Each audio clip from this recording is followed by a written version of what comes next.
Hi, welcome to McKinnis Family Farm. My name is Robert McKinnis. Today what I'm doing is I'm taking our broom corn field right here, and I'm getting ready to plant a cover crop of winter wheat. So there's two times of year that we can plant wheat.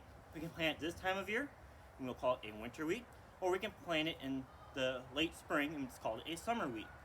So right now what I'm trying to do is I'm trying to till up the soil so we can actually go and start planting the wheat. So we have to wait late enough in the year so the flies won't damage the wheat. If you also plant too soon, it will smother itself out before it can start growing in the spring. And we have to do it soon enough so that it can actually get enough of a root base going so that the freeze doesn't completely kill it off. So it's our winter wheat here. We'll plant it right now. It will kind of dormant over winter and it'll start sprouting back up as soon as the ground thaws in the spring. So that's what we're going to do right now. So after we get all tilled up, we'll take our grain seed right here.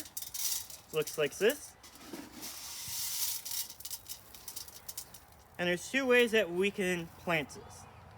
One way is we can take it and divide it into two groups. Take one group and we'll spread it by hand. We'll go in one direction first, so we'll go like east to west first, and we'll just kind of go and spread it all the way across. Then we'll take our other pile and we'll go the other way from north to south. So we'll just gotta make sure we get a nice spread on it. So that's one way we can do it.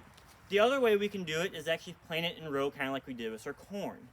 What we'll probably do is our wheat, just so we can actually make sure it gets far enough into the ground and actually starts growing, gets a nice root base going.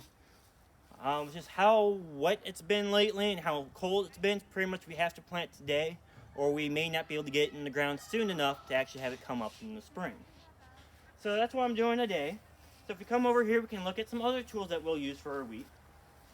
Now, because this is a winter wheat, we will go and we'll harvest it in early May to about mid-June, just kind of depending on how cold the year was. If it was a summer wheat, we'd wait later on in the summer to almost about mid-fall even, just kind of depends on the year. So when we actually go to harvest our wheat, we need a way to cut it, and we will do that with a scythe. And it's a grass cutting tool that comes from England, and it's pretty much just a long sickle blade attached to a long curved handle. Now, they originally made these out of just a twisted tree branch, particularly willow, because it usually has a nice curve as it's trying to get sunlight. Nowadays, they've been taking just a piece of wood and they are steam bending it to the shape, or in some cases I heard they actually bend it with oil. I've never seen that done personally myself. But they'll just take a piece of wood and they'll bend it to the shape that they'll need. They now have handles on them too. Before, old scythes never had handles to them. And the way this was used, you just go up to your field and you'll just do a nice swooping cut across. After you do your first cut, you take a step forward and do your next cut.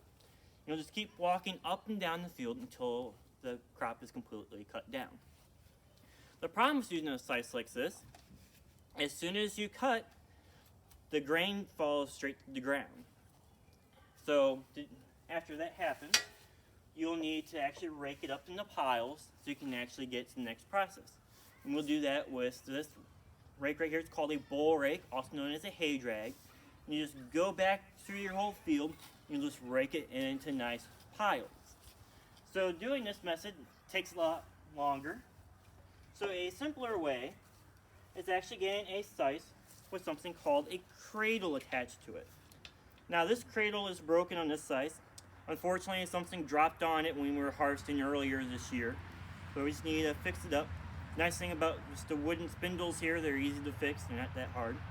But what the spindles do is when you go to cut, it keeps your grains in this cradle right here instead of falling on the ground.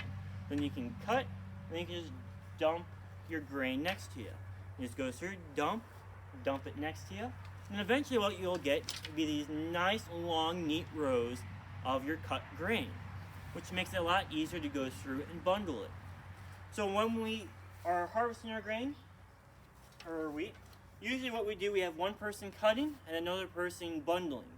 So one person's going to cut, and when they tire out, they'll switch with the person behind them who is bundling. We'll just keep taking turns until we get the job done. After we get all cut and get bundled, depending on what we do, is it can do a few different things. We can either use it to make flour, In our case, with our field, it's so small we don't have enough grain to actually make a flour, or we can actually use it to make straw. So there's a few tools that we'll use with our straw. One right here is a hay fork.